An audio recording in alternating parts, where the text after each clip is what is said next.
நாம் விருத்தி அடைவது ஆண்டவருடைய யோசனை, ஆண்டவர் நம்மை குறித்து வைத்திருக்கிற ஒரு சித்தமாக இருக்கிறது. 10 வருஷத்துக்கு முன்னால இருந்த அதே நிலையில தான் என்னுடைய கரியர், என்னுடைய ஆவிக்குரிய வாழ்க்கை, என்னுடைய ஜெப வாழ்க்கை, என்னுடைய தொழில் அப்படியே தான் இருக்கு அப்படின்னு சொன்னா ஏதோ problem, something is wrong with you.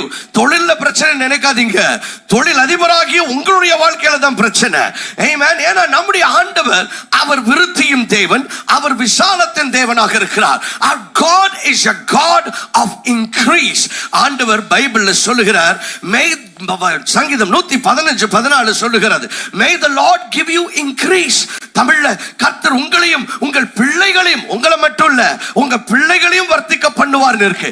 இங்கிலீஷ்ல May the Lord cause you and your children to increase அப்படின்னு இருக்கு. எல்லாரும் சொல்லுங்க increase. சத்தமா சொல்லுங்க increase. ஆன்லைன்ல இருக்கிறவங்க சொல்லுங்க increase. Amen. ஆண்டவர் ஒரு இன்கிரீஸ், ஒரு விருத்திய, ஒரு விசாலத்தை ஆண்டவருடைய வாழ்க்கைகள்ல, குடும்பங்கள்ல ஆண்டவர் செய்ய விரும்புகிறார். அதாவது ஆண்டவர் அவருடைய கிருபை நிமித்தம் அதை உங்களுக்கு செய்ய விரும்புகிறார். See, விருத்தி அடையிறது அப்படிங்கிறது ஏதோ ஆட்டோமேட்டிக்கா நடக்கிற ஒரு காரியம் அல்ல. ஆண்டவர் விருத்திக்குன்னு ஒரு கிருபை வச்சிருக்கிறார். There is a grace for increase.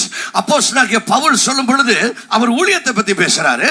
ஆனா அவர் என்ன சொல்றாருன்னா, இங்க பாரு, நான் நட்டேன். அதாவது அப்போஸ்தலனாகிய பவுல் அந்த விதையை நட்டாரா, அப்போல்லோ அப்படிங்கிற இன்னொரு ஊழியக்காரர் அவர் நீர் பாய்ச்சினாரா.